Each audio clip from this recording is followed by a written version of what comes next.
Thanks, Kathleen. Hi, everybody. I know some of you from previous meetings, but not all of you. And yeah, thank you so much for joining. We're really excited to be partnering with New York Sea Grant on this project. We did want to keep this first group really small just so we can facilitate some good discussions. So I just want to encourage you to make sure to utilize the chat box, or once we open it up to actual discussion time, to please speak up, because this is a network for the community, not just for us trying to gather information. I'm just going to give a very, very brief introduction of Maricus, and then Kathleen's going to go into more about the project. So Maricus is the Mid-Atlantic Regional Association Coastal Ocean Observing System, and we're one of the 11 regional associations that make up the U.S. Integrated Ocean Observing System, or IUS as we call it. Gotta love the acronyms in this line of work. IUS is a public-private partnership that was created in 2007 through legislation, and it's comprised of 17 federal agencies, which are all listed on the screen, as well as the 11 regional associations throughout the US. So those are also on the screen. Maricus, we're actually a 501c3. We're not a federal agency. We're a 501c3 nonprofit organization. And our territory spans from Cape Cod to Cape Hatteras. So it's a pretty big territory. And we actually serve about 25% of the US population. So we have a very diverse stakeholder base. Next slide, please.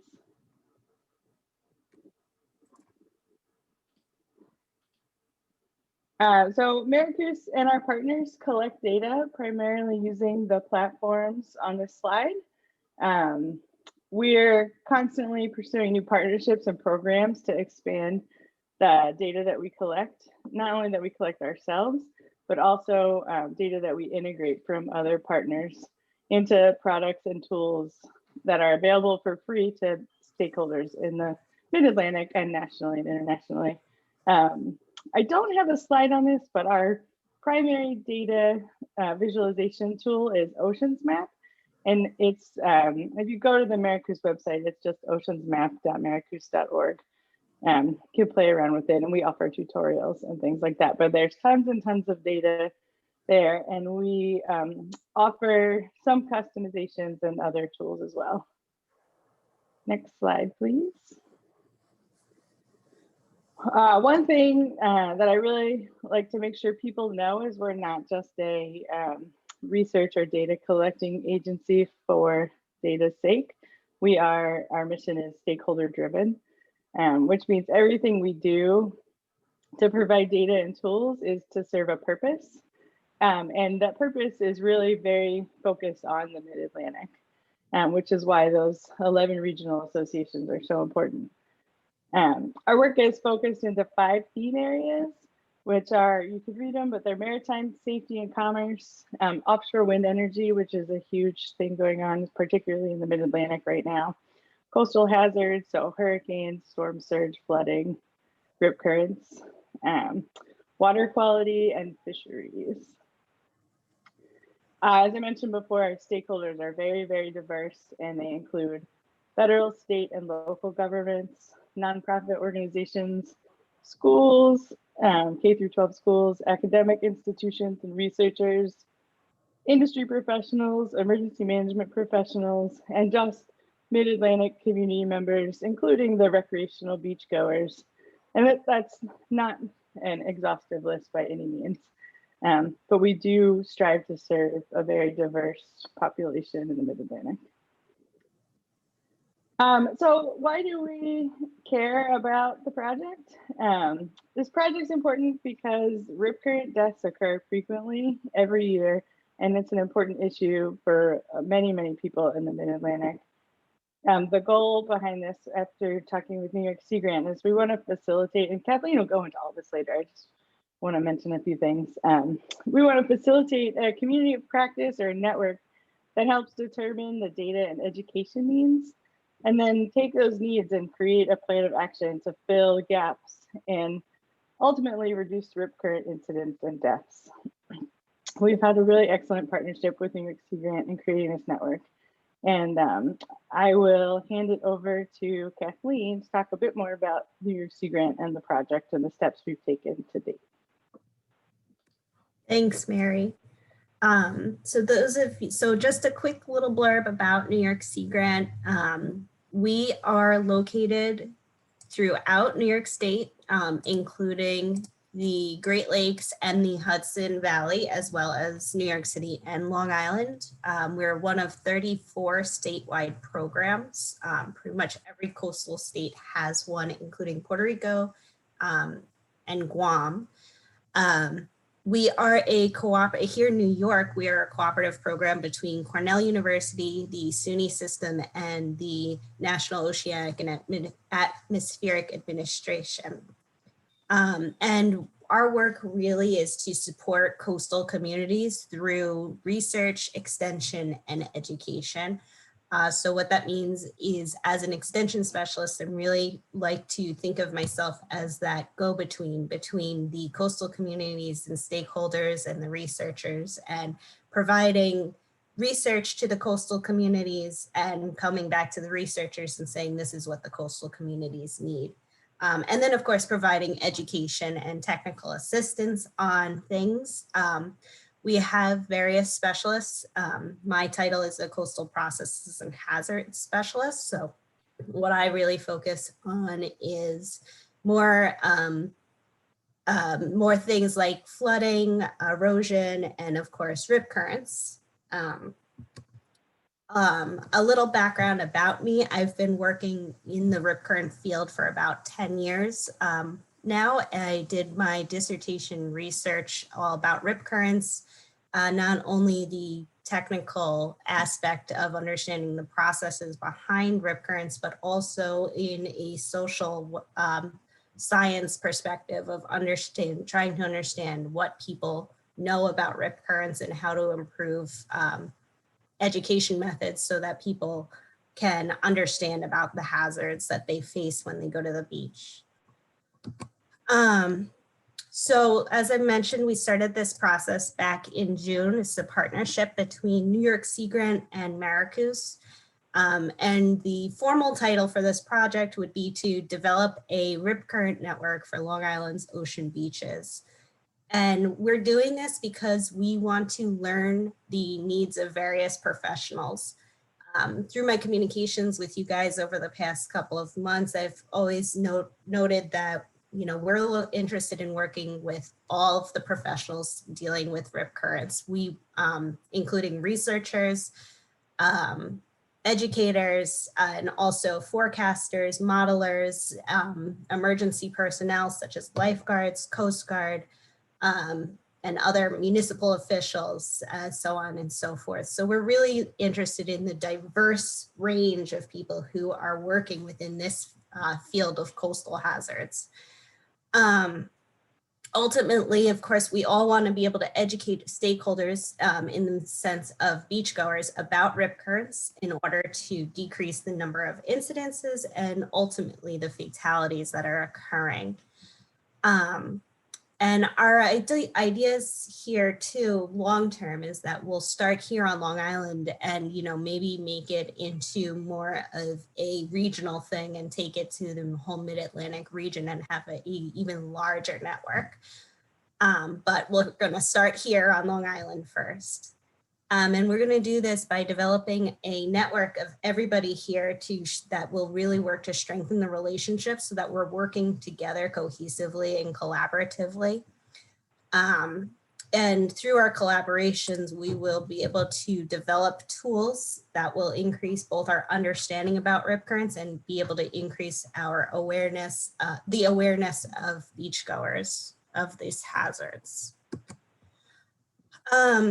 So not going into too much detail of all of the mundane details of the tasks of this project, it composes of 4 tasks. The first one was to produce an initial list of stakeholders. I say initial because our thought is that over the years, this will continue to grow as we learn about more people who are getting involved, and we take it from a small group to a much larger group.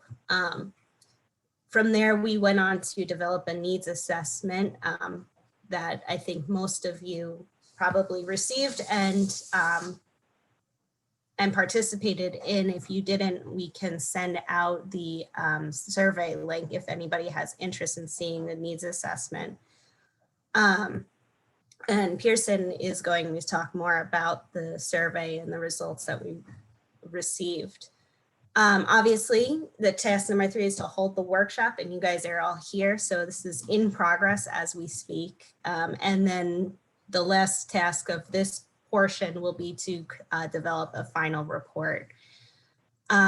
We do have future work planned. This is not a 6-month project that's going to end at the end of this year.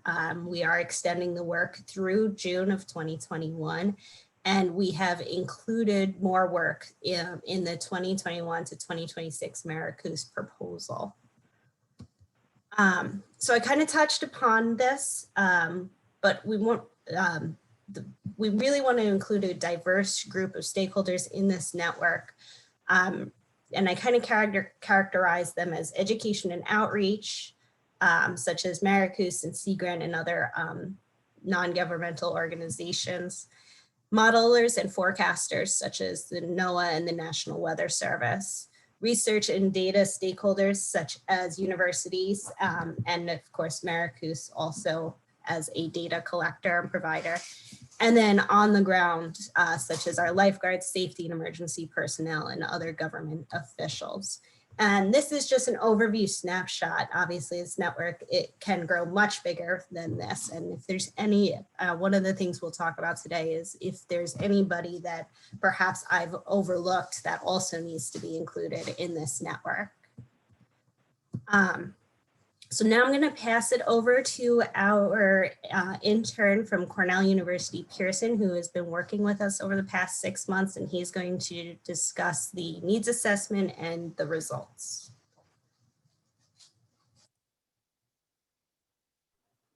Hello, everybody. My name is Pearson, or as Kathleen said, I'm the intern from Cornell University. I've been working on this project since the summer. And so one of my first goals or tasks was to create the participant list. And we used that participant list to send out the need assessment survey that we developed over the summer. And so the main goal of this need assessment survey was to assess interest in a RIP current network and the meeting that we're having right now. We wanted to see if there were existing networks on Long Island and if people would be interested in joining this sort of network and what they would want to see in this. So the survey, we sent it out on August 17th, and it was distributed by the New York Sea Grant, Maricus, and the National Weather Service jointly. And we got 23 responses, which is might seem low, but it's a pretty good response rate considering the amount of people we had on our participant list. And so the main takeaway from the survey was that there was interest in joining a network and being part of this workshop. So the one interesting result from the survey that I want to talk about was RIP current education. One of the questions was, how are people learning about RIP currents? And interestingly enough, the majority were from work or life experience. There was no examples of people being exposed to RIP currents through family or friends. So I think that says something about how people learn about RIP currents and that we can do a better job, especially as people, to teach others from a young age.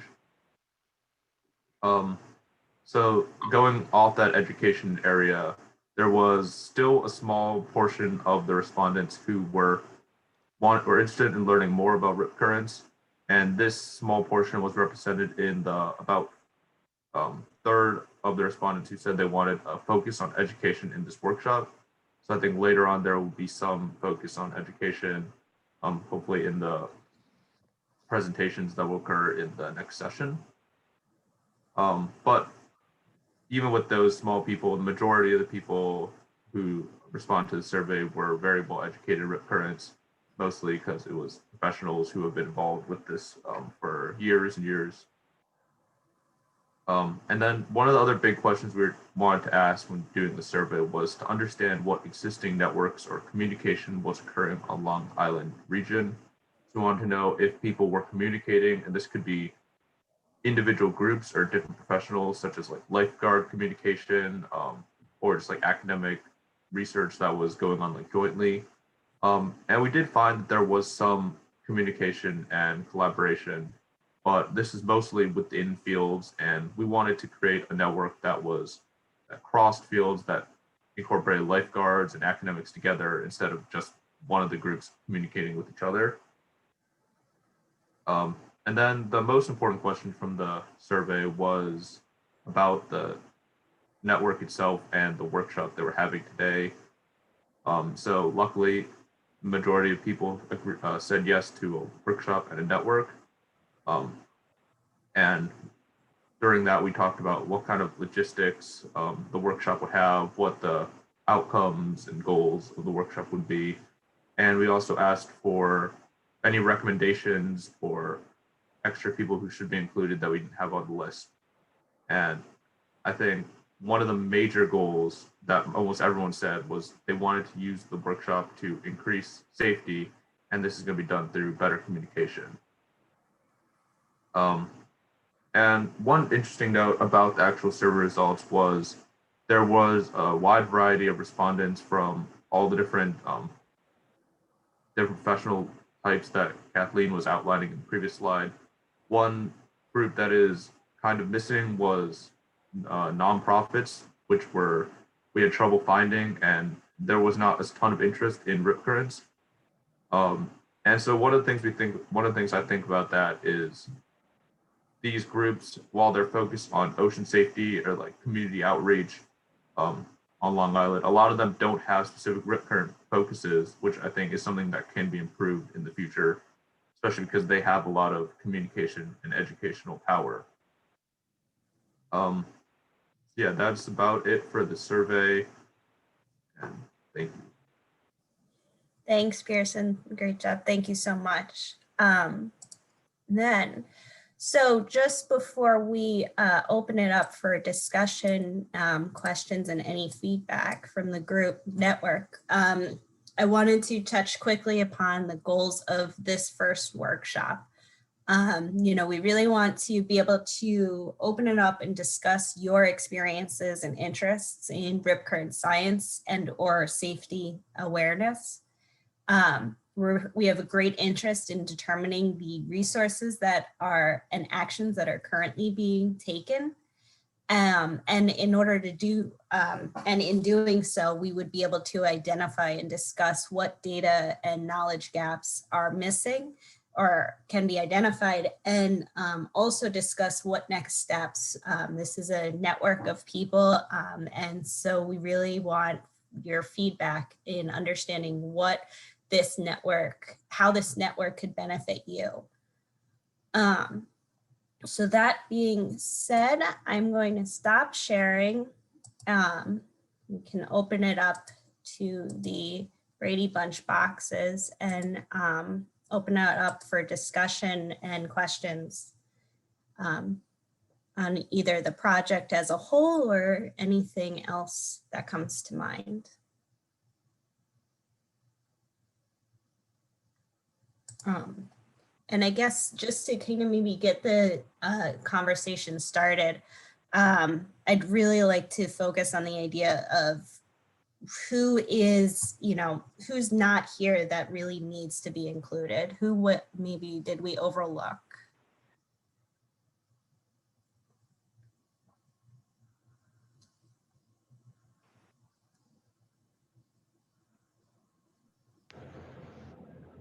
This is Greg. Greg, I'll just one thought. I don't think we didn't have anyone from USLA come or invited, did we? Like from their leadership team? No, we did not. So, I mean, I don't know if they need to be in this discussion, but it would just be something to keep in mind in terms of safety messaging. And I mean, at headquarters, we've worked with them on, kind of our broader NOAA messaging, and they've, they're good partners because they can help reach, a wide range of lifeguard and beach rescue groups. So, just a heads up that, if you, especially if you want to make a push for any sort of like outreach to a broad range of groups and lifeguard groups in Long Island, that might be an avenue to go about. They've helped us do that in the past. So. Great. Yeah. We definitely have a lot of interest in it, looping the lifeguard groups into this network. And we might have some lifeguards on the workshop today. So if there's any lifeguards that might be able to shine some information on how to get more groups involved, we would love to hear that. So this is John Ken. I work for the National Weather Service, and I work closely with Greg. And I work a lot with the RIP Current program. And yes, we do have a very strong presence with USLA.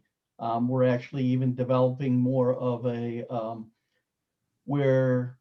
toolkit for people who are trying to help as far as our messaging, especially, the people that drown in the rip currents. And then we have people that are trying to then help as far as messaging, but we really don't have anything that's like coherent out there to help them with the messaging. So we're developing a toolkit now to be able to people to use to try to help us spread the messaging in a consistent manner. That's awesome.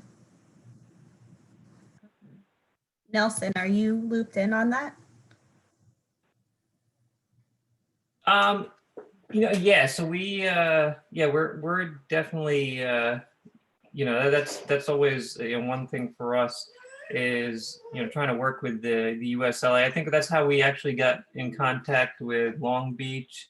And so, I think that's, that is definitely kind of a key component in terms of, kind of helping us out in terms of this partnership. And we do work with, John up at the national level in terms of, kind of finding more effective ways of messaging. So another thought I had was just the media partners.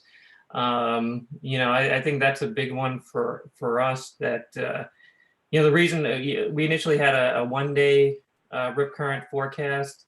We've actually gone to a 2-day this past season. The reason it was a lot of suggestions from the media partners that this is what the public was looking for, and they're a great message multiplier for us.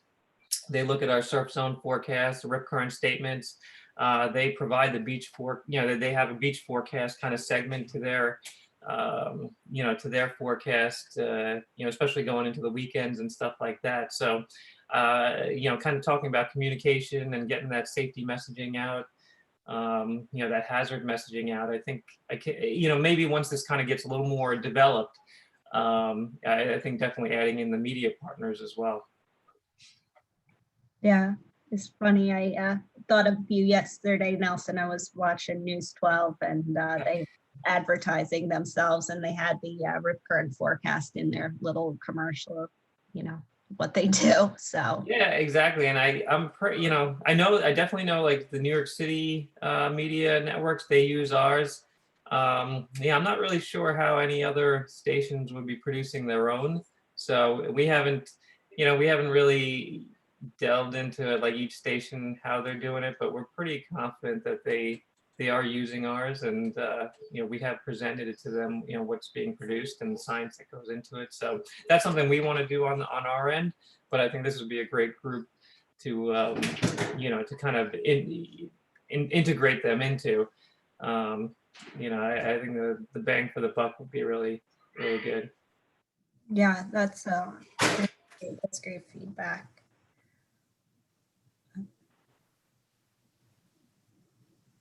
Does anybody else have any other ideas? Kathleen, this is John Miller from New Jersey Sea Grant. In some of our outreach activities, we've tried to involve a Surfrider in our outreach. They have a very powerful voice, and they, you know, it's a fun group as opposed to as opposed to some of the other groups that might be working on the outreach. So they have a ability to broadcast the message to different groups more effectively. Yeah, that's a great idea.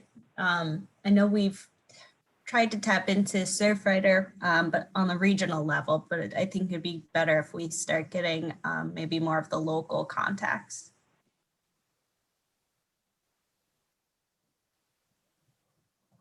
Yeah, it's great feedback. Hey, Kathleen, do we have the U.S. Coast Guard involved in this? We do not. No, I don't think so. Pearson, can you confirm? We did, this is Mary. We did invite a couple of local US Coast Guard folks. I don't remember their names off the top of my head, but they were unavailable for the meeting today. I know we at Maricruz have really strong ties with the Coast Guard community, and they're definitely very interested in it. Just couldn't make the meeting today, unfortunately. But Nelson, if there's somebody in particular that you think we should reach out to or that should be in this group, please let us know.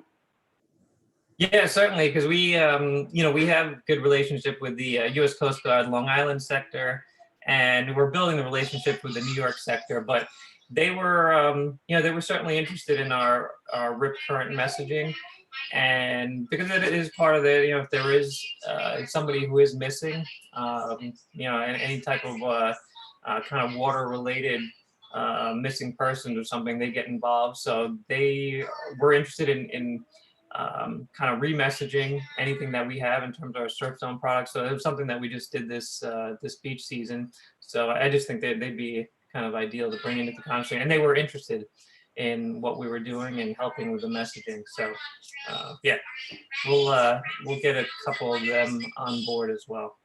Awesome. Maybe don't mind me just following up real quick on that. How often did you communicate with them during the beach season about? Is it like a weekly conversation, monthly, or just sort of ad hoc as needed? Yeah, it was generally kind of a little more ad hoc. I think a couple of things that we really stressed. I mean, we have I would say like every couple of weeks, there's something that we may provide them briefings or something like that. But it's briefings to all our partners at once. But we we do engage with them quite a bit. I mean, we do hurricane tabletops with them. Another kind of safety messaging and program that we're trying to get involved in and actually kind of message a little bit more and be aware of a little more is cold water safety. So we had discussions with them about that, and and then the rip current safety that kind of tied into it. So it's not a weekly routine thing, but it's kind of more situational based. And I'm very pleased that the kind of the increased kind of coordination we've had, communication. So yeah, I think we're just going to build upon that, and definitely U.S. Coast Guard Long Island sector is a good partner we have, and we're trying to build it with the New York sector right now. Yeah, that's great. And we'll talk about this later on in the morning, but one of the big things we're trying to get out of this is how can we help facilitate conversations before, during, and after the beach season, and how often do those need to be facilitated, and who needs to be talking to each other when, kind of thing. So we'll definitely get into that later, but that's great information, Nelson. Thanks. Hey, this is Gerhard Kuska. Some of you I know, some of you I've only know your name, so it's nice to put a face to a name, and hopefully one day meet face to face. But one of the delivery mechanisms that we've been exploring more is the private sector weather enterprise. I mean, they use our data, they use NOAA data, and a lot of people who don't go to our website, on the order of millions, will refer to weather.com or AccuWeather as two examples for their information when they're going to the beach. And They have, in one case, I think at least a marine weather app, and they also have on their apps themselves, their general standard weather app you can get on your iPhone or whatever platform you use for your phone. You know, they'll have like beach and surf type thing where you've got tidal information and water temperature and all that sort of stuff that people, and so maybe, you know, approaching them, we have had, you know, contact with some of their more high level people, but approaching them and seeing if they would be interested. I mean, New York is a huge market for them, so it may not even cost anything. They may just take it up and say powered by, you know, the network or Sea Grant and NOAA and Maricus or whatever they would agree to. But that may be a way to get to a ton of people that we otherwise might not reach, who don't come, don't read, don't listen or watch. Yeah, I'll just jump in on that, Gerard. That's a great recommendation. We've had some interaction with Weather Channel with rip current related items for a number of years, mostly on messaging, but they have been very interested in the forecast model too, and the progression of that, because they want to be able to show it at that higher resolution and not just kind of have, hey, the entire beach is this level risk. So I think they would definitely, you know, they've been tracking that work at a high level. And so I think that's a great suggestion. I've always thought the same thing. So agree 100% there. Great. Thanks so much. Kathleen, one other group that comes to mind is American Red Cross, because they do a lot of water safety work, which generally doesn't include rip currents. Yeah, they're the, I know they're the big lifeguard trainers on Long Island, at least, especially, you know, if you don't go to Smith Point or one of the large beaches, most of the pool people and all that. I know when I did my lifeguard training, it was through them. So it's a good avenue. I was gonna say, you know, I did once upon a time too, one of these lifeguarding courses. It's like, you know, feels like forever ago, but I don't remember having rip tide. I mean, maybe the courses have changed, but I don't even remember rip currents or rip tides or whatever the heck we called them back in the day being part of that course. I mean, we were basically, you know, just learning how to save people and not drown in the process. And so I wonder to what extent this is maybe a larger question, not appropriate for you know, just us, but in trying to get that, you know, get that theme included in some of their coursework, if it's not already. Maybe you guys already know, and some of you that have taken courses more recently would know whether that's the case. Yeah, I know I had a meeting with some lifeguards at the East Hampton town, and they were telling us that they have their beach lifeguards in their trainings go out and learn about rip currents and basically throw them in them. So say, you know, okay, now you get out now. So I think it'd be interesting to see what the perspectives is from other people. But again, like I said, you know, with the Red Cross being more of a national thing instead of a local thing too, the differences between that. I do have a question here. Is, you know, we're concentrating mostly on rip currents. Are you also thinking about anything on the wave side also, as far as messaging? I think we're starting with rip currents, but I think waves would be an appropriate tie-in. Yeah.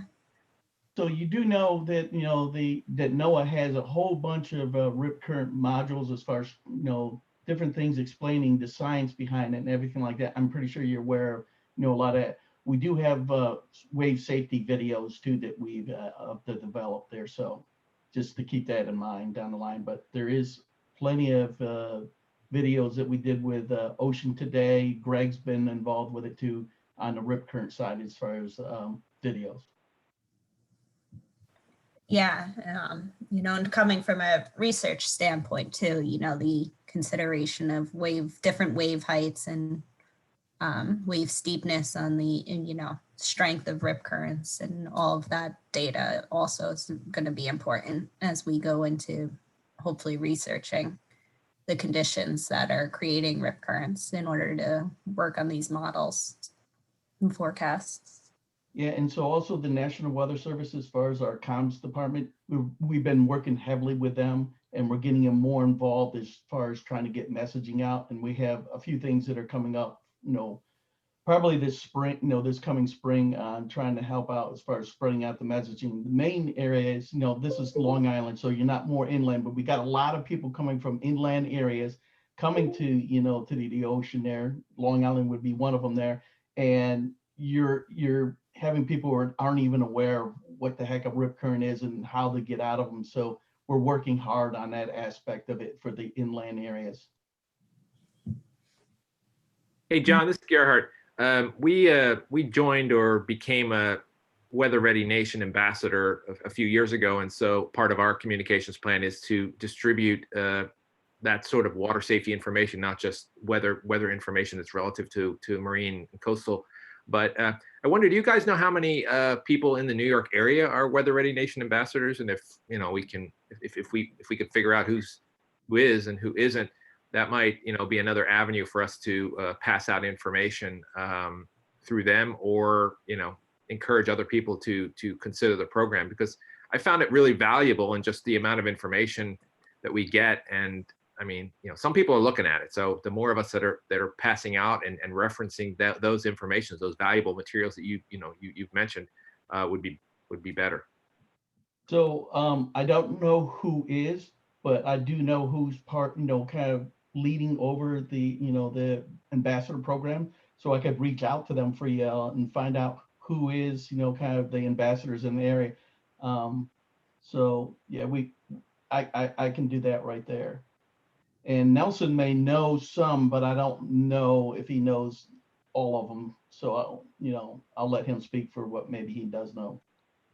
Yeah, I mean, I know we have upwards of 100 right now, but we probably add a few here and there. I mean, this could be anywhere from private businesses, schools, really kind of any type of entities who are interested in being able to receive weather information, share it, kind of proliferate it as a kind of basically an ambassador to the Weather Service. So so there is opportunity, and we're continuing looking to grow that. But I think the incorporating the surf zone safety, rip current safety messaging, that would be kind of an ideal avenue. So I don't know, we're somewhere around 100, but and we probably add a couple probably every month. So there is opportunity to kind of build on that. So would you like for me to try to get a list of all those for y'all? Yeah, that would be awesome. That would be really great. I know New York Sea Grant is on that list. But it would be really great to find out who else is on it and tap them in to this network, especially if they're interested in, the weather, being part of the Weather Ready Nation. I think Okay, so yeah, I'll reach out to that person and the lead on the ambassador account program then. Thank you so much. I kind of want to shift a little bit here and go back towards the goals of the network. I know I mentioned that the goals that I see for this network is to kind of strengthen those relationships that are occurring, or create the relationships that aren't occurring, and to really collaborate together. Is there any other goals that this network should be striving for that you guys see as really, really important and maybe being overlooked? I just want to add to that really quick too, is we definitely don't want to be duplicative or recreating the wheel. Anywhere where there's something working, we want to be able to highlight that and promote it and try to morph it for uses in other areas. So just want to make sure everybody has that in the back of their mind too, that we're thinking about challenges and goals, but also success stories about what is working. Yeah, that's a good point. I would just say, what we tend to lack on the national level is, well, one is observations. We've talked about that some, but camera observations, lifeguard observations, just whatever obs we can get of rip currents is we have a few locations and we kind of, have lifeguard reporting forms that we work with. We work with the WFOs to try to collect some of those, but that is a challenge for us to kind of pursue on the national level, because you have to have those relationships on the ground to be able to really, whether to work with lifeguard groups or whether to have a place to even install a camera like that. That's really tough for us to do nationally, but really important for our forecasting efforts in the science side of things. So I would just say in general, observations are something that would not be duplicative, and I think is a really important thing to do regionally. And then the other thing on the messaging side is not so much developing messaging materials, because I feel like, one of the things and John mentioned this kind of, is one of the things we really strive for is try to have uniform messaging as much as possible nationally to be consistent and not have separate rip current messaging every beach you go to. But, getting that information out into the community, making sure it's getting on the beaches, making sure it's getting into classrooms, in schools or to the local media, like all of, that kind of next level of taking materials and bringing them into local groups, I think is something else where, I think that's something that Nelson would probably say the WFOs will help with, but that's where, again, having, people on the ground, those local connections is really helpful. So I think what we'd want to avoid is kind of, to your point, like, let's not develop new messaging, unless it's like kind of additional information that's location specific, maybe something like that. But I would say we want to avoid kind of, creating new signage and stuff like that, because, I feel like what we have is pretty good. But like taking it and bringing it down and making sure it's getting where it needs to go, I think is a really important thing that we struggle with nationally, because we don't have those contacts locally. Yeah, thanks, Greg. I agree with Greg there. It's like we don't want to redevelop information there that we've worked really hard to try to get out that consistent messaging. Now it's just reaching out to these groups to ensure that they're trying to get that same messaging, and also any local kind of technology or anything like that. It's useful for those people in that area. I think that's where to go. Don't focus on sort of what we already have. And Greg, I just wanted to talk a little bit about the data piece that you brought up. One of the benefits of working with an IH Regional Association is that we can get down to the local level and determine the data needs for a small area like Long Island, and then try to duplicate that throughout the larger regional level, and then hopefully a national level. And I know you guys are doing some great work with Socorro as well. So the extent that we can work together on those things, I think that's great. And I do really want to make sure that if we're not able to do this later on in the breakout sessions, that we have those follow-up conversations with everybody about what data do we need, where are the gaps, what data can we collect, do we have the capacity to collect it, and then where do we put all of this in a way that's useful to the people that need it. So we'll again talk about that in a little bit, but yeah, I just wanted to I appreciate that comment, and we're excited about exploring that. I was gonna just offer a thought. I mean, I agree with what's been said about not trying to change messaging surrounding rip currents, but in terms, I don't know the extent to which we build into our communications, individual communications, for example, with towns and lifeguards, the reality of what rip currents means to them. We talk about it from beach safety, but there's a couple things that affect a town's economy and their tourism, and beach safety is an important one. I mean, yeah, we don't like shark sightings on a beach. We don't like terrible water quality, but drownings is not a good advertisement for beach towns. And just even from personal experience, having worked, I know the mayor and the beach captain, that was their number one priority. Having a drowning person kills the economy eventually, because people just don't want to come here. They think it's dangerous for some reason. It could have been a stupid operator error, a person just being dumb, going out too far, doing something dumb, nothing to do with it. So just in communicating with towns and things, reminding them, that what we're doing is in some, just safety. This can affect their lifeblood, and people can easily go to another town if they think it's dangerous there. And so it benefits all of them to want to cooperate and work with us, around this. So you don't maybe need to change overarching messaging, but I think being aware of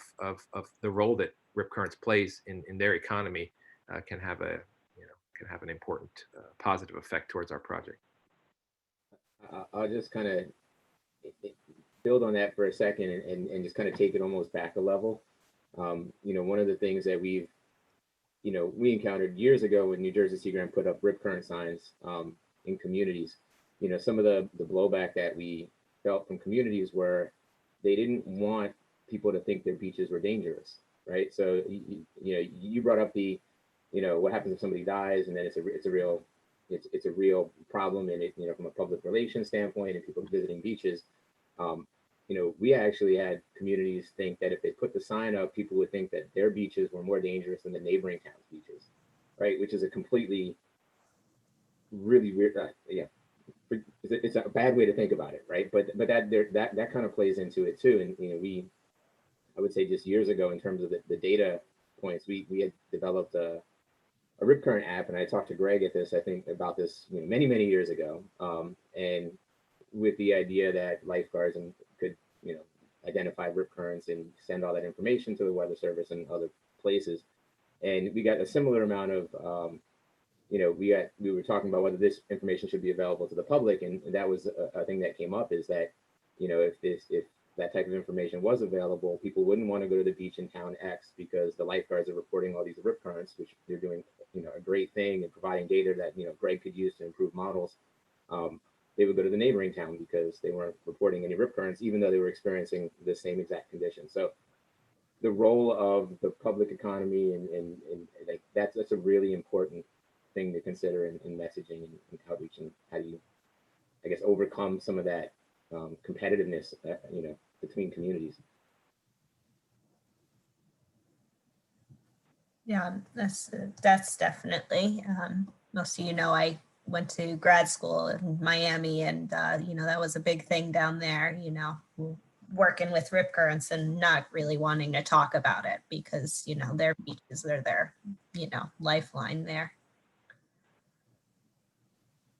Yeah, I was a lifeguard in Wildwood in the 80s, and we had so much crap coming on shore, like bad water. Like, you remember the old days when they were dumping off New York. That stuff was actually coming onto the beach, and they were telling us, don't go in the water. Don't tell anybody, but don't go in the water unless you have to save somebody. I mean, we weren't even supposed to go swimming. They were really nervous about saying that. It's exactly in line with what John says. We want to tell them as little as possible. We want as little, but I think you can talk to some people, and you do need to make the arguments to convince them. But so there will be pushback, of course. I wonder, these are all really good points. And I've heard similar things actually on the Outer Banks, for instance, and know that like there it's you have all these different towns with different lifeguard agencies. And if they have to put up flags to close the beaches for swimming, it's like a game of chicken, right? Like, who's going to do it first? You don't want to be the only beach to do it, but if every other beach does it, you don't want to be the only beach not to do it and have someone drown. So it's like this weird thing, and it's the same reason, like they don't want everyone to leave your beach and go to the beach that has swimming open. And so, yeah, that's definitely, and something I've heard in terms of the forecasting side too. And they're like, oh, what if you say there's a high risk at my beach and everyone's going to go down to the next town down the coast? But I wonder, with that, to your point before, Gerhard, on the economic part of it, like that'd be a cool social science thing to look at. Like, hey, can you assess what the economic, and maybe people have done some of this, I don't know, but what you could, is there an economic cost to having drownings? Can you demonstrate that if there's, bad press around your beach, that it potentially hinders your economy? Like how much would you know, how bad would it have to be? Or is there any way to establish that, or establish, you know, that'd be where cameras would be helpful, where like you could say, hey, if there's a bunch of drownings, does your beach usage go down or something? Or I don't know, it'd be nice to be able to show people either that case that, hey, you know, yeah, you might not want to hear about rips, but if people drown, it's going to hurt your beach and your bottom line. And that'd be pretty convincing. Or the alternative would be, hey, if you have safety messaging, it doesn't change it actually, and you have the benefit of having additional safety, you know, so the alternative case could be made maybe as well. So anyway, I don't know if anyone's done anything like that, but you know, that's another area where we haven't done a lot of on the social science side of things. There's been relatively little work with RIPS, especially here in the States. So I think there's opportunities for that. Yeah, I would venture to say that we definitely identified at least a, you know, huge need in that for research in that area. I mean, you know, we always know the physical science, the social science, but I've never thought about the economic science of things too. So that's pretty cool. I agree, Greg. I think that's important. I don't want to, you know, I feel like I don't know if this part of the meeting is supposed to be about this sort of discussion. So I you know, stop me if we're getting too much into the weeds here. But I had been working with our Southeast colleagues on the topic of sharks, and there's a parallel here in terms of beach safety, in that there was a few years ago there was a higher rate of incidents of shark attacks. At least there seemed to be.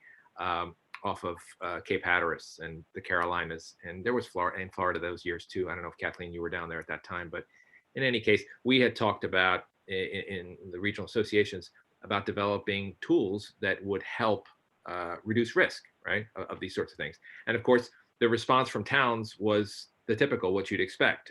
Well, God forbid you say, you know, you're telling the public there's a greater risk of shark attacks here because nobody's going to come, right? But the argument we made at the end of the day, and you know, those tools are still, you know, not where they would need to be, is that these are not necessarily the information. You know, you can tailor what you're delivering for a certain user. So in this case, you don't make that information public. You create information products for the decision makers. So at the end of the day, you're just letting a town know, whether it's the beach people or whatever, you know, in a secure way. Where risks are higher, so that they can put more people out, that they can keep an eye out. They don't need to tell the public. They can do whatever they think is within their ethical bounds to do that. All we're doing is providing you information. And along the same lines, you could theoretically, I guess, describe to a town and saying, look, we don't need to say, hey, warning, danger, danger, right? Don't come to this beach. It looks like a bad day. But we could provide you with information to say that there's a greater risk.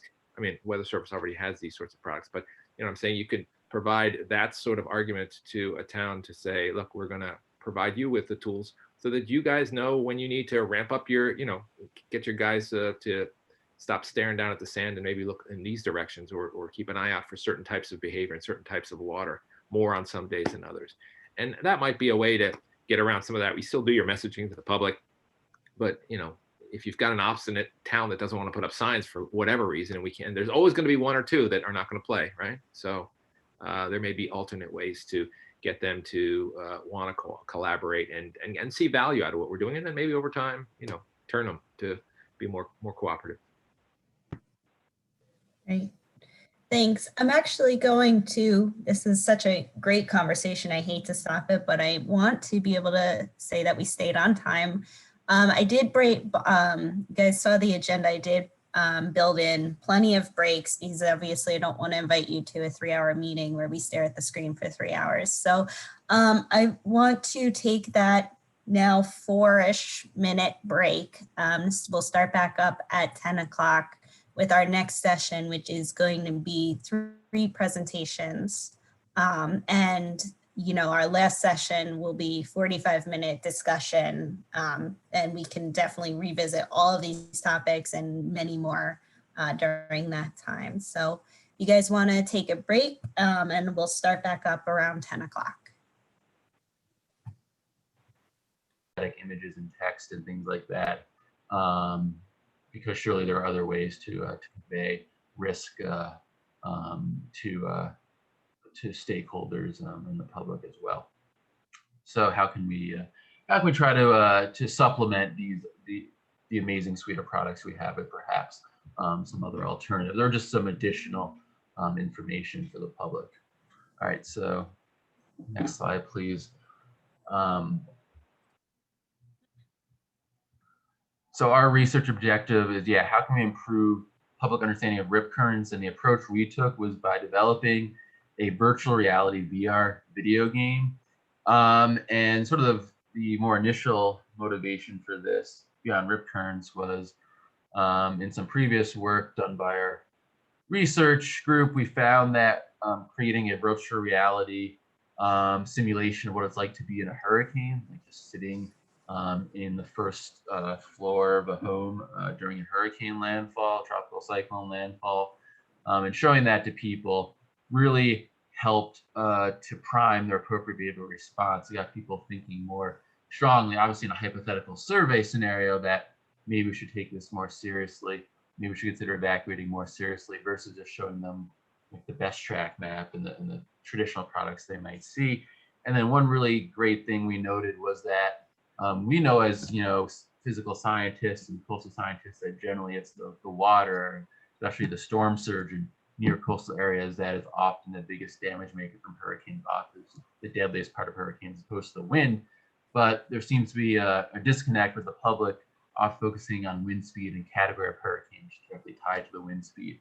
So the phenomena of being in a virtual reality scenario and having that water rise up and come to chest level was really powerful for people. And it really seemed to make a difference in the feedback we got, and demonstrating that, yes, the wind is a big deal, but the water is perhaps the biggest deal, the biggest hazard. So we could, in a very preliminary way, we showed that, you know, through this, you know, immersive experience, we can help sort of show people, you know, what the actual greatest danger might be, which is the water as opposed to the wind in a lot of cases. So why not try to apply this to a phenomenon like the rip current, where, yeah, it's not terribly well understood by large sectors of the public, but if you actually immerse them in VR, you immerse them in rip currents instead of just seeing like a picture or a text description of it, perhaps that will be a more meaningful way to clearly show what it's like to be in a rip current, and therefore, of course, build towards training people what to do, the proper action to take, which gets back to the idea that it's not that hard. If people just take those easy, proper actions in rip current, more than likely they're going to be okay. So it's not too hard to get to this level of proper knowledge. All right, next slide, please. So we came in with 2 research questions. So first, yeah, we put somebody in this situation. So they're in a virtual reality miniature game, and we just sort of, without much context, throw them in a rip current, have them taken away from shore. Will they take the proper action in this video game environment? Again, this should be more realistic feedback and behavioral response than just a survey where you ask people what to do, because now they're actually in it. You know, the next best thing to actually physically be in the rip current is to have them in the virtual reality, experiencing the rip current, you know, in that 360-degree surround sound, surround view setup. So therefore, right, we should get a more realistic behavioral response of, if they're in the rip, will they take the proper action, which we defined as swimming parallel to shore to get out of that rip current channel, or waving for help. So hopefully it's a guarded beach. And the improper action being if they just swim toward shore, as they can tell that they're getting pulled away from shore, just looking in the distance, seeing the beach getting further away. So will they fight it and swim toward shore? So of course is the worst action to take. And then in follow-up questions with individuals participating, was this experience actually effective in improving their understanding of the rip and the risk and what they should do? Next slide, please. So we did to meet those 2, hopefully answer those 2 research questions, was 1, we train individuals in how to use VR in a simple video game, put them in the rip current simulation, recorded what they did. And again, they didn't know that they're going into a rip current specifically. We framed this as a beach safety scenario. And then, yeah, just after we trained them how to swim, how to wave, we just threw them in the rip current and observed what they did. Then to see, okay, was this effective? Did it help train them perhaps? We did a post interview, which then we asked some Likert scale questions, open-ended questions about, you know, was this helpful? Was this useful? Do you know what to do in a rip current now? Those sorts of things. All right, next slide, please. So here's some screenshots of what it looked like. Obviously, more powerful when you have the headset on, or even just looking at it on a computer screen, but this gives a flavor of what it's like. There are sounds as well of emulating the normal beach sounds, the tide sound. And when you were swimming and splashing in the water, then you heard the sounds that you would hear of your arms splashing and swimming. So first we put participants in the VR headset on the bottom left there. We taught them how to swim. We had a pair of buoys and said, okay, swim through the buoys, use the joystick, and see the joysticks on the bottom left there, controller on the joystick to move around. And then you see some buttons you can press on those controllers. In the second training scene, we said, hit specific button to wave. There was a boat, so it's wave to the boat. So training people in essentially the actions they could take when caught in the rip, swimming and waving. So next slide, please. So then we put them in the rip current simulation game and put a text canvas up on the screen and also said it verbally, you're being pulled from shore. That was the context cue that they got. And then of course, physically, there was a code written in the game that beach you see in the distance there was looking farther and farther away. So clearly they were being pulled away. Also a little bit of foam in the water. You can sort of make it on the picture here. It's indicating something was different all of a sudden. Instead of being in still water, they would be transported. It's a different feature. And that was only context they got. So then we saw, what did they do? And in the background, actually showing the players a stamina meter running. So essentially the stamina started at 60. And for every second they were remaining there, it went down by 1. If they're treading water, if they're moving, swimming, the stamina would go down by 2.5 times per second. We, obviously figure that if someone's swimming, they're gonna get tired more quickly. So essentially this is a way to sort of measure, will they escape the rip current? How long might it take?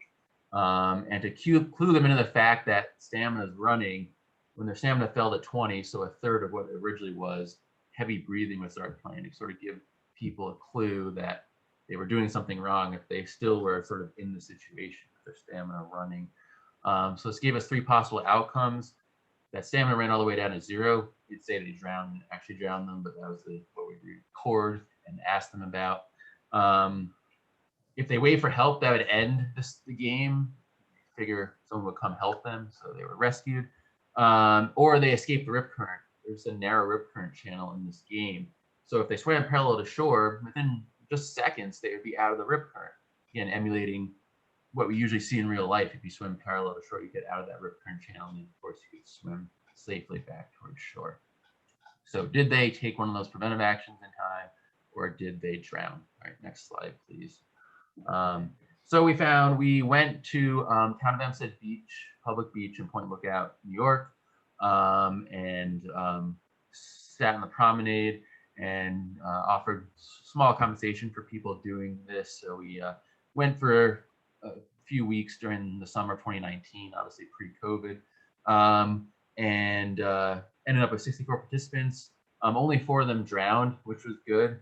And 60 to 64 escaped, most of them by waving for help, which we'll get into why maybe that's a bit misleading. And then also some of them did escape by swimming out of the rip. Next slide, please.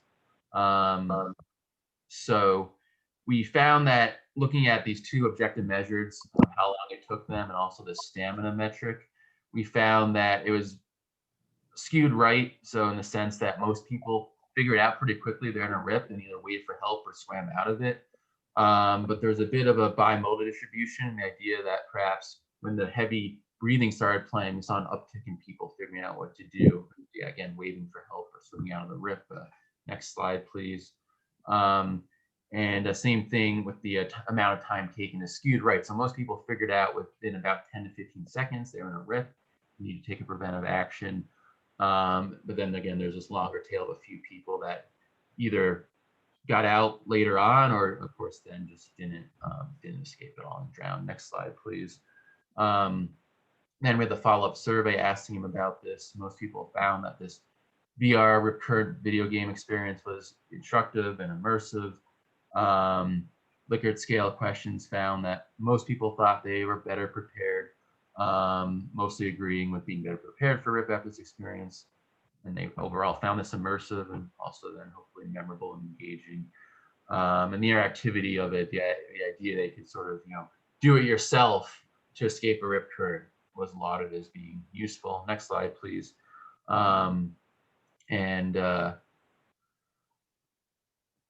then we asked them just, do you agree? Do you agree with these statements? And there are 3 positive, 3 negative statements, and most people selected the positive statements. So again, it was realistic, or help them be prepared, because it's a bit frightening to be in this experience, bobbing around in the water and all of a sudden being pulled away from shore, and also showing people what to do. So sort of one way or the other, it helped improve rip current knowledge, either through, again, sort of scaring them a bit, showing them what to do, or being realistic and immersive, and being memorable in that way. Next slide, please.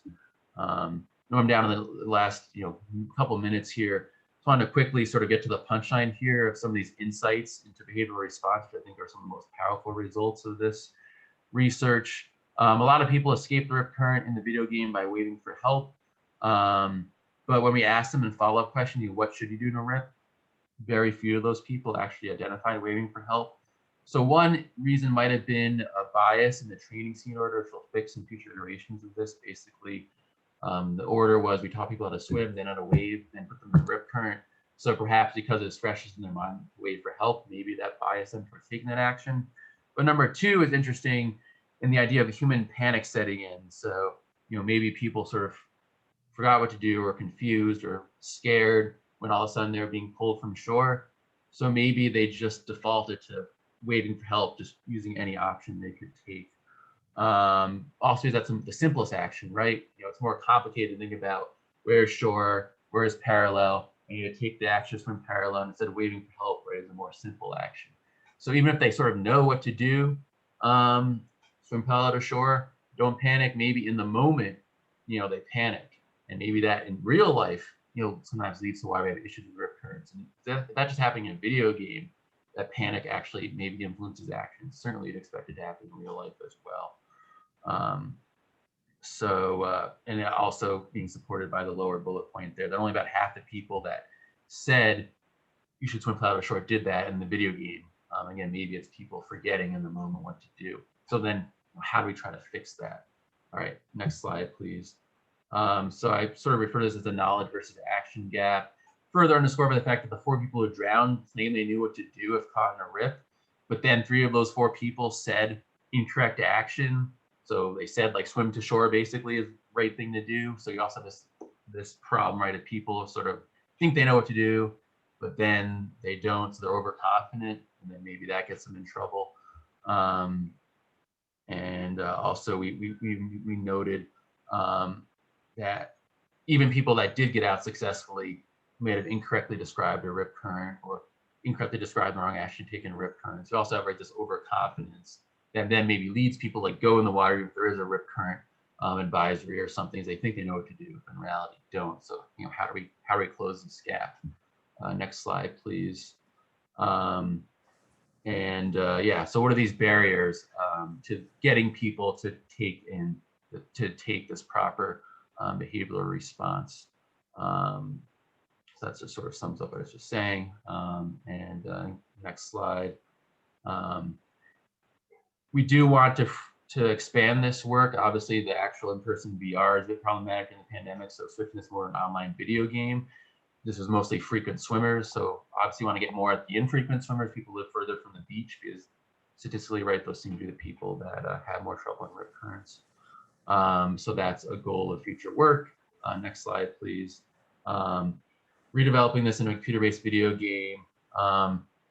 Try to enhance realism, add more training, and we're going to be surveying over Zoom to make sure we reach that broader audience. And this goes in tandem with some other work we're doing with flash flooding, or could work with coastal flooding and surge flooding as well to improve beach safety. So I know I'm a few minutes over time, so I'll end at that. And thank you for your time, and happy to chat about this later on in breakout rooms or whatnot. Thank you. Thanks, Jace. I think, just to keep on time, we'll jump straight to Nelson's presentation. But if anybody has any questions, feel free to put them in the chat. I know Jace can answer them right now in the chat, or we can go back to them during the break or in the breakout session, or, you know, a little bit later in this session, if that's possible to go. So Nelson, are you there? Yeah, Kathleen. All right, take it away. Tell me when you need the slides to go. Sure, I'm going to race through this. I probably got too many slides in here to kind of get in the 10 minutes. But yeah, for those who don't know me, Nelson Boz, morning coordination meteorologist. I've been a forecaster at the National Weather Service office in New York here for almost 20 years. And I've been involved in the surf zone program, really not knowing much about, you know, I knew about rip currents, but you really learned a lot over the last 10, 11 years. And really through the interactions with, you know, Kathleen, Greg, Henry, you know, our MDL, our NOS partners. So yeah, that's who I am. Morning coordination meteorologist, kind of making sure that we're providing the products and services to our partners that they need. So interacting with them a lot. And one of them is our beach partners, and then kind of making sure we can do that the most efficiently from our office to provide these services. So if you go to the next slide, yeah, and I'll go through, and you can go to the next slide, Kathleen. I'll kind of go through this real quick. I mean, we're out on Brookhaven National Labs out here on Eastern Long Island. You know, for those, most of you probably know, you know, Weather Service, 365 days a year, you know, we're open all the time.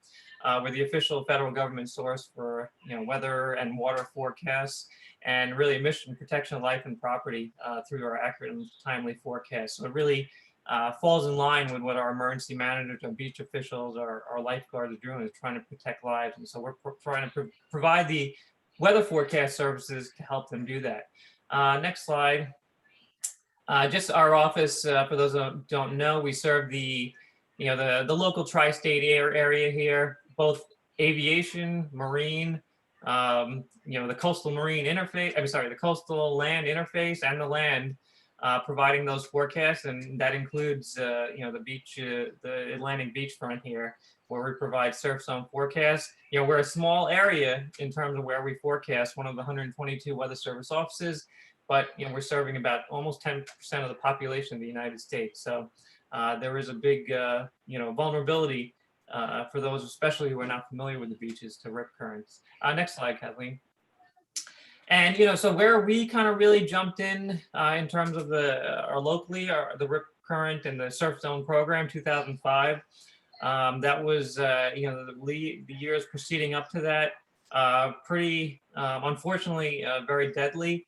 And so kind of concerted effort up here with the you know, Northeast and Atlantic offices to kind of jump in, and you know, just like with any other weather hazard, is mitigation of you know, the loss of life through, you know, improving the science, improving the forecasting, the outreach and education, and, you know, definitely the partnership with our beach partners to kind of integrate all that and make sure this gets to the public. Next slide. And, you know, since 2006, I mean, it's, you know, we still have fatalities, you know, 34 fatalities. And I think as Jace was showing, you know, you have up and down years. But what we found is, you know, most of the fatalities, it's really not in the lifeguarded beaches. We really, you know, there may have been one this year where it was a lifeguarded beach, but it was kind of hard to tell whether that was a rip current, may have been, you know, even like a heart attack or, you know, a health issue. But, you know, for the most part, it's all after hours, unguarded beaches, predominantly young male. I think, like Jace was showing, a lot of, you know, people who are not frequent visitors to the beaches, not familiar with the hazards of the ocean.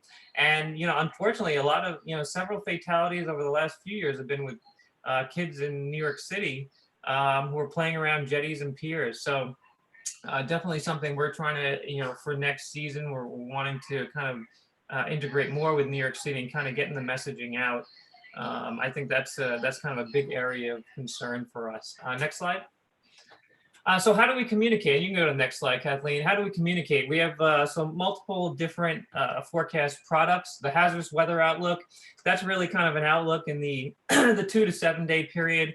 Is there something like maybe a distant tropical storm that's bringing energetic swells to the coast? You know, some type of you know, long duration, long distance, southwest fetch, coastal storm that's going to bring an increased potential for high probability of high risk current, high rip current threat.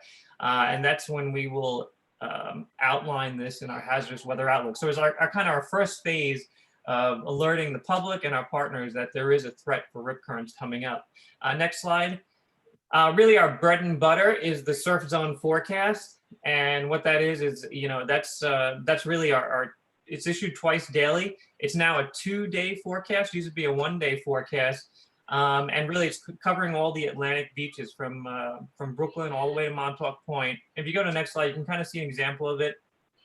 We have it in various different formats, but the key things are the rip current risk. Is it a low, moderate, high? And I'll show you, we use several different methods to kind of come up with that forecast, which are pretty skillful.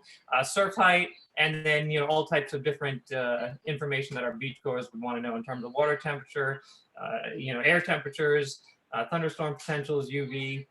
So not only for the public, but and hopefully it's a planning aid for our beach officials, and that's how we've kind of outreached it and provided the education on it. Next slide. So not only it's the text forecast, but you can get it on our website. This is our official homepage. So we got a couple of different ways. And then if you go to the next slide, Kathleen, you can see this is what the web interface looks like in terms of the graphical forecast product. So it will highlight if we have a low, moderate, or high. You'll get a highlight of what the risk is for the different areas of the island.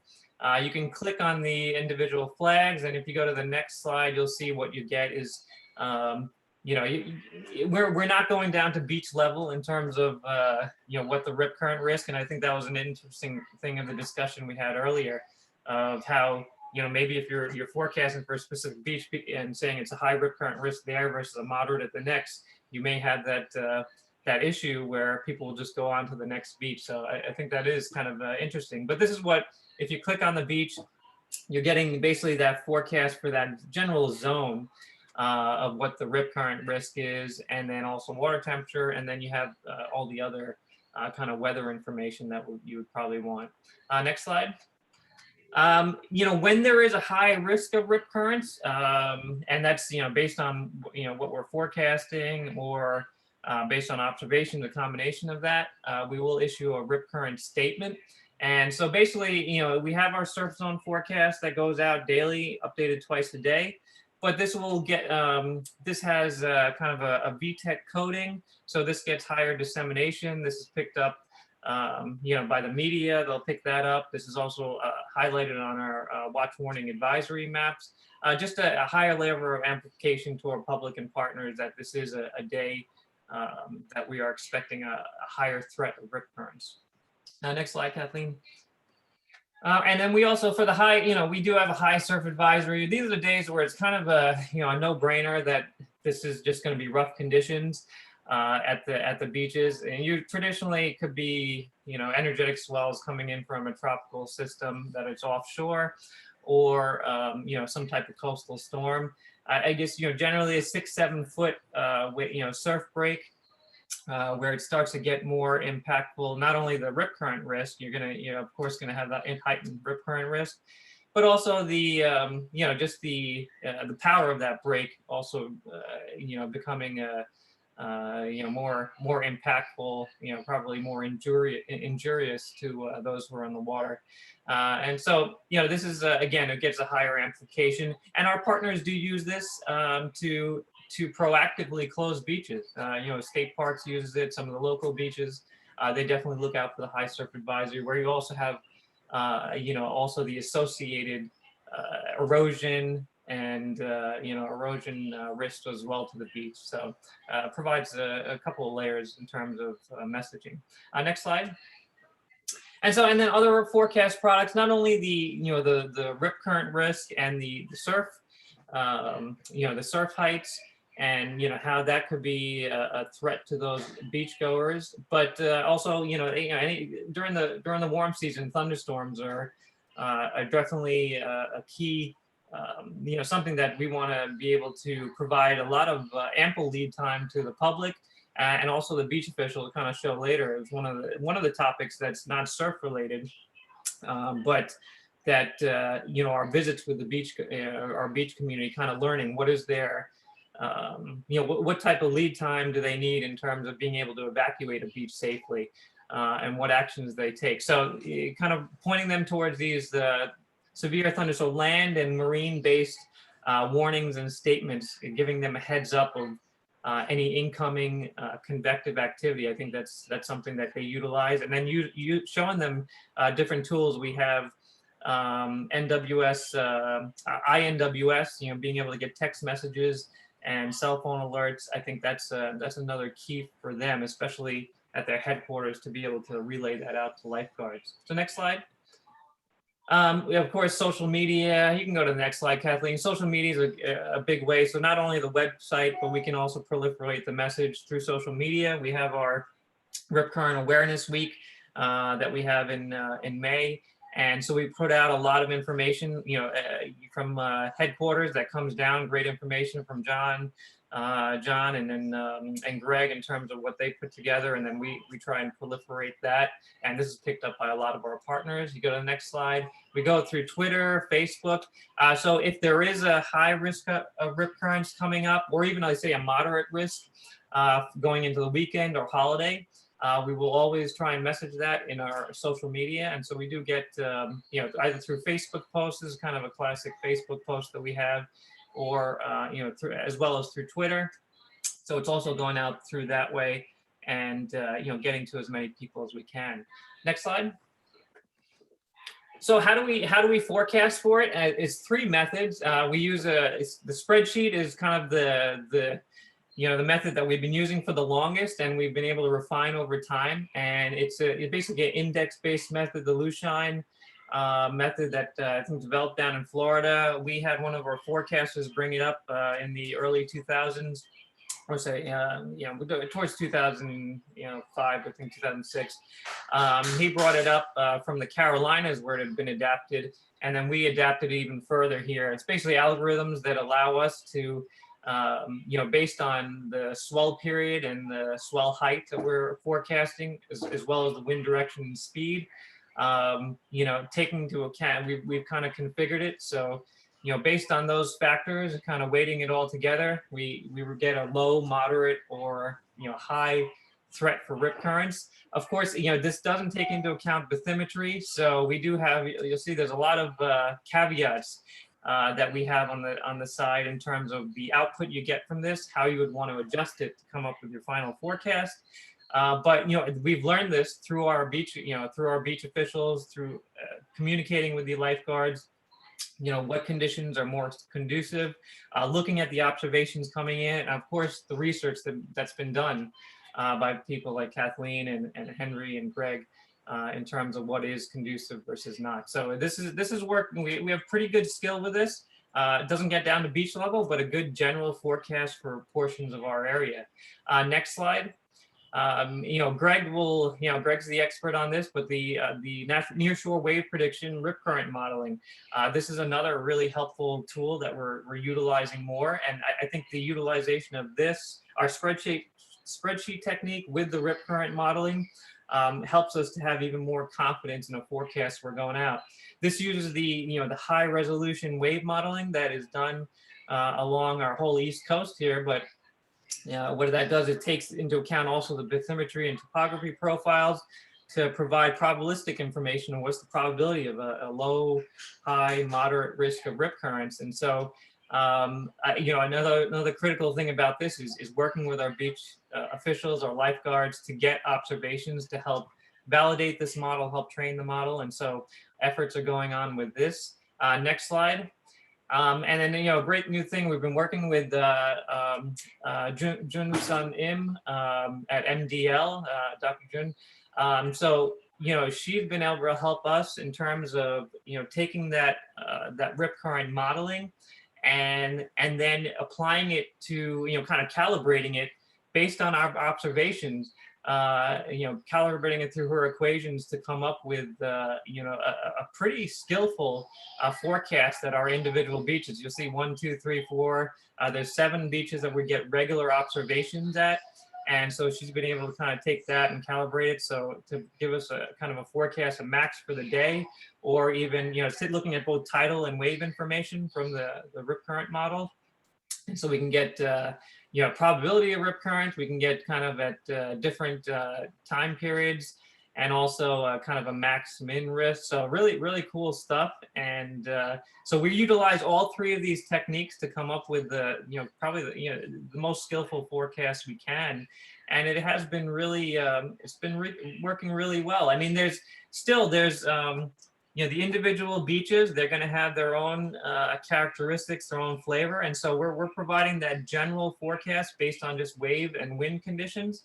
But then it ultimately, we do message that, really it's important to talk to your beach officials and the lifeguards, because they know what the, what the dangers are at that beach at that day, and which may not be covered in these forecasts. So next slide, Kathleen. And just so to final up, the last 3 slides, our partnerships are really the key in how we've been able to improve, how we've been able to do the education outreach, and hopefully make a little impact in terms of helping save lives. But, with our EMs, beach officials, lifeguards, the big thing is learning what's critical to them. When do they need the information, and in what form? What are their triggers, kind of thresholds for, taking action, for preparing, maybe, getting resources, maybe an extra lifeguard or 2, something like that ahead of a high rip current risk day. Of course, the observations are really the critical thing for us. We can not only to improve the science on a seasonal basis, to validate the models, but also just for our nowcasting. We may go out with a moderate rip current risk, but the lifeguards are telling us, it's a high, we're seeing higher waves here today. We're seeing conditions that are even rougher. Maybe it's just a little subtle differences in how the swells are coming in or something like that. But we make those adjustments on the fly.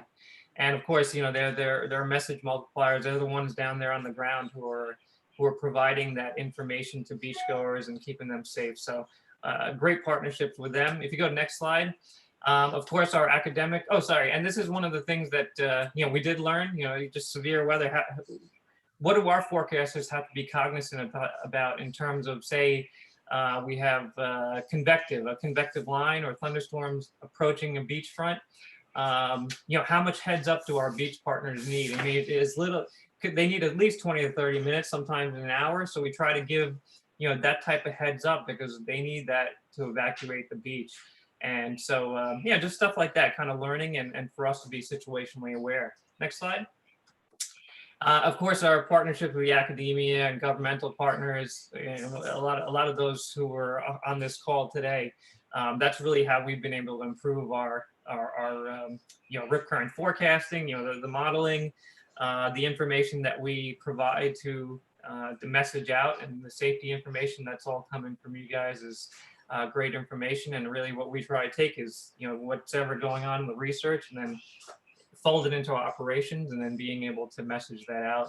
And then finally is, our media partners, the last slide is, they're just a great, they're important for anything in terms of still how people get their messaging is, weather messaging is still through the media. And that's the highest percentage of people through the media. So, being able to, these are just a couple of examples here of how they provide that information, but it's always, the same as our forecast information. So we continue to work with them. And I think that's kind of integrating them into the fold, I think, is a big thing. And I didn't touch on the outreach education, but I think something that we've been doing, and we've been trying to do any type of school outreach we do, definitely trying to fold in the surf zone safety, rip current safety with the school kids.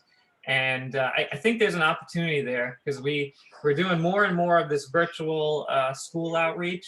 And I think there's opportunities to kind of do it on a larger scale. And then things like Greg, I know, has done a big webinar, kind of a national scale webinar. I think there's kind of a ways to get this safety messaging out, especially to younger kids, through some type of webinars and through the virtual technology. That, just like stop, drop, and roll we learned when we were in, for fire safety when we were young. I think there's opportunities to do that with surf safety as well. So that's it. Thanks, Nelson. I'm going to do the same and just jump straight to Henry. So if you guys have any questions for Nelson, feel free to throw them in the chat. Nelson, feel free to answer them right now, or we can touch on them later on or in the breakout session. Henry, are you there? Yep, I'm right here. I struggle a little bit with what I could possibly say that was new. I've been doing rip current stuff for about 15 years, and early on in that, I found myself walking the beach with a bunch of rip current experts from around the world. And one of the things I found out was they did not agree on when they saw rip currents. Spotting a rip current from the beach is not an easy thing to do. Some of those photos are obvious, but it's not all that easy when you're standing there. And personally, I think the bottle on the left may be an important factor in rip current fatalities with those young males. Oh, next slide. In one of my classes, and talking about rip currents, one of the students says that his father told him that the rip current was a sea puss. And I had never heard of that. And it turns out this is a Long Islandism. Can I have the next slide? Sea puss may be obsolete now, but in the last 100 years or so, it was an Algonquin word for rip current. And for a while in the early part of the last century, it was used to designate rip currents. There's a little quote from the Tribune about getting caught in a sea puss. It shot him out in great velocity. So it really is a Long Islandism. I don't think anybody uses it except that guy's father these days. Next slide, please. Of course, what Nelson was just showing was the rip current forecast, which is based on current conditions or forecast conditions, but wind and waves and tide, I guess, hydrodynamic conditions at the moment. And there's good reason for that. Can I have the next slide? The basic cause of rip currents is something called wave setup on an open coast. And there can be other causes that I'll get into. But when waves come in from the ocean, as they shoal, the wave height increases. And it's an odd thing, but as the wave height increases, the water level, the mean sea level goes down. So as the wave height increases, as the waves come in, they're set down. And the mean sea level actually has a trough in it that the waves are riding down.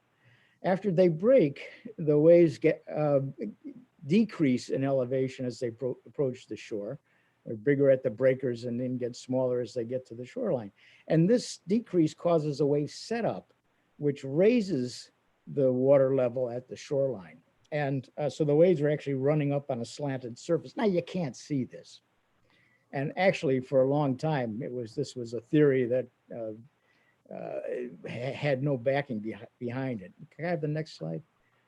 But people began to believe it at one point. But the rip current connection is that along the shore, you have variations of wave setup, that the setup is high in one place, low in another, high in another, due to conditions offshore with the waves. Where large waves are coming in, you have high setup. Where small waves are coming in, you have low setup. And then along the beach, you have a pressure differential from high setup to low setup that drives water towards the low areas and off into a rip current. It's not the only cause, but it's probably the explanation for why rip currents fit so well with the hydrodynamic measurements. Can I have the next slide? I mentioned that this is very odd behavior, and it's hard to detect. It's really hard to get your head around at some point.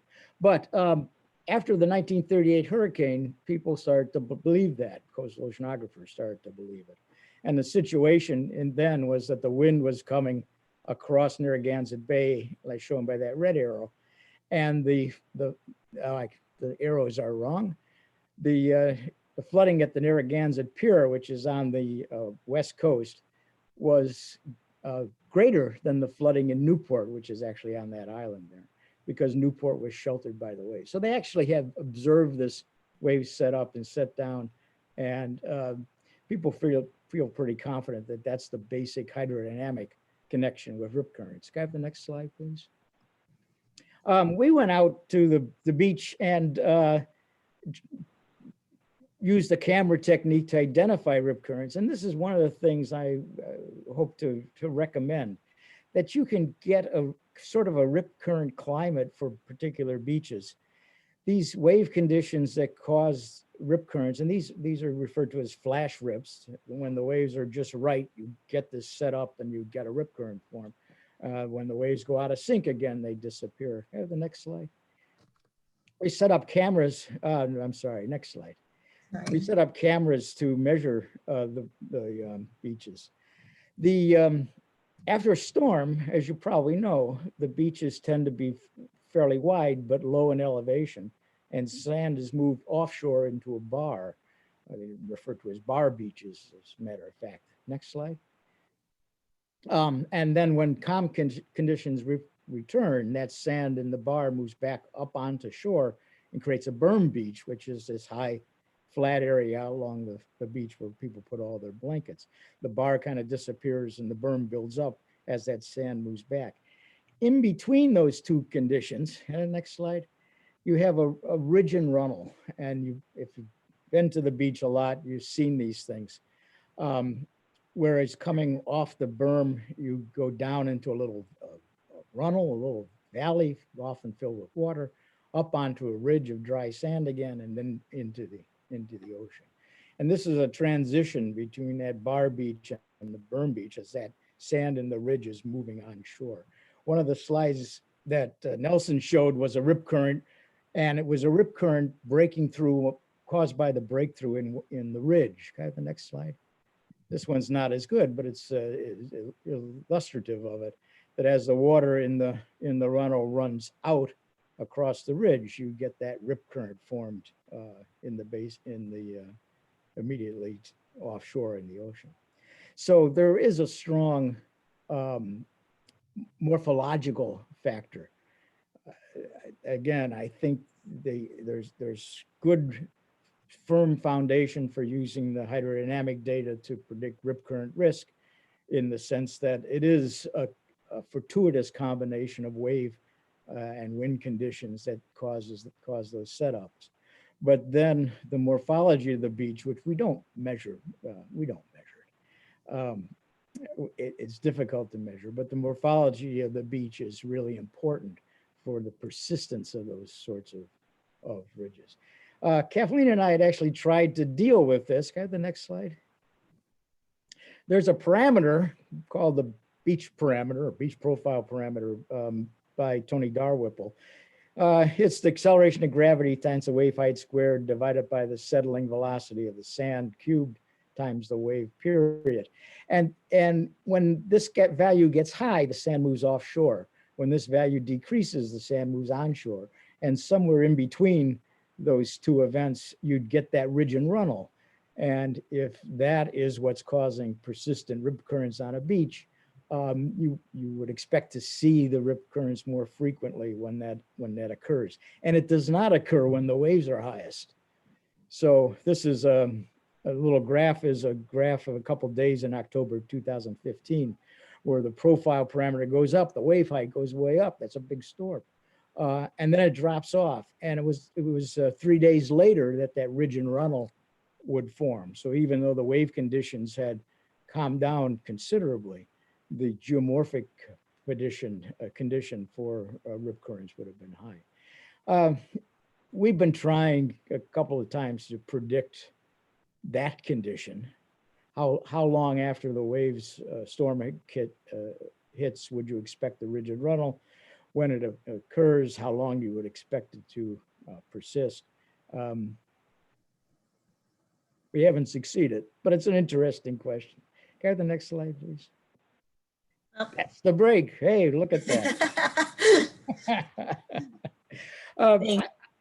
Kathleen, I would just like to mention, one of the things we did in class this year was have a discussion with 60 students about rip currents and beach safety. And we should look back at some of those responses. My recollection is they said they learned about rip currents either from direct experience or from family and friends, and not from not from classes. We should look at what they say. Okay, thank you. Thank you so much, Henry. I think Kirsten, you're monitoring the chat. Is there any questions for Henry, or do we want to go back to anything else that came up? We can talk about it for about 2 minutes, and then I want to give us another break before we go into the breakout sessions. Hi, this is Ali. Thanks. I think it was great to attend these interesting talks. I have a question about the injuries. Are there data for beach injuries on Long Island? Sorry, Ali, we're breaking up a little bit. What about beach engineering? No, beach injuries. I know, I mean, there was a data on beach fatalities, like rip current fatalities, but are there any data on beach injuries? Yeah, that would be good to know. I don't have the answer, but I think that was a study, John, you would know better than I do. It was Wendy Carey in Delaware, Sea Grant, who did the beach injury reports. But that's an interesting thing to look into too.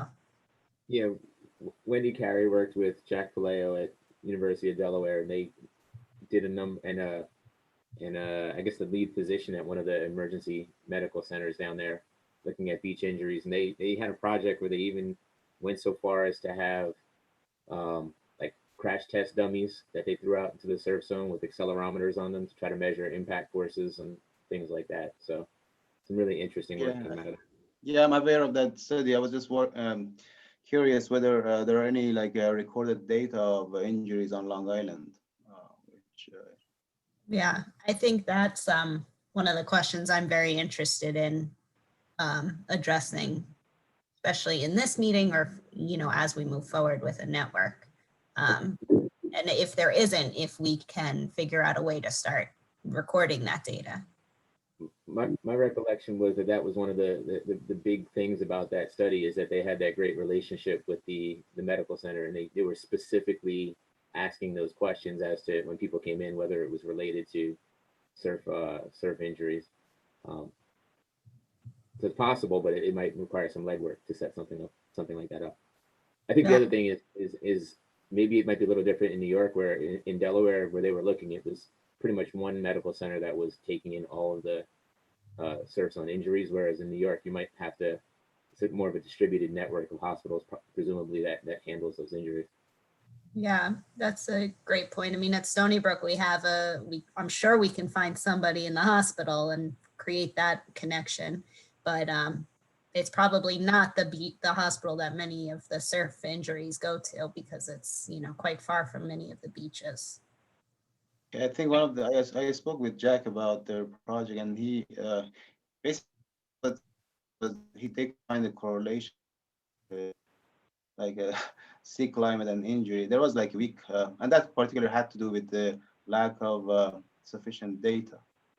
So that's something I think it's going to be a problem here too, probably. I don't think there are like documented data or enough data of injuries, as opposed to drowning, which is, I think, more serious. Yeah, and we might be able to get that from our beach officials. I know they keep. I'm sure they keep data on maybe like EMT responses that have to be done due to a beach injury, an injury at the surf zone. So I think I can follow up with them to see if they do have, especially our state park beaches and some of our more some of our town beaches. I'll see what they have. I'm sure they keep some of the data. Thank you. Yeah, Nelson, that's definitely something I would love to talk about. One of the research projects I did in Florida was to work with a county lifeguard, and they gave me access to they wrote down reports every time they responded to anything, and to go through they gave me access to go through those reports. So I'd love to find out if that's happening on Long Island, and if it's not, through this network, can we coordinate something like that? Yeah, certainly. And I think that right now that's not that's not something we do in terms of our daily daily kind of observation intake. We'll get information on the wave conditions, what our beach officials are kind of deeming as the rip current, the rip current strength, water temperatures, things like that. They'll give us information about how many rescues they've done. But I'm thinking, yeah, I'm sure they do keep that data. It could be something, if this is something that we want to document more, we can add into our, basically our list of questions that we kind of send to them pre-season, that we're going to be looking for that information. So yeah, I'll make a note of that. Yeah, Kathleen, hi, this is Hugh Rory at Rutgers. Marion Gerhardt invited me to be on the webinar. I've worked with the Monmouth and Ocean County Lifeguard Chiefs Association, and I think each of the towns, they keep track of, I guess they call them maybe interventions or assists. So it's not necessarily a rescue, but it's so they have a good data source I think we could mine related to this discussion. Awesome, great. Well, I'm gonna give you guys 1 minute break. No, I'm just kidding. Let's take a quick break, come back maybe like 11:05, excuse me. And from there, kind of go into our breakout groups and continue these great conversations and discussions. Thanks everybody, and I'll see you in a few more minutes.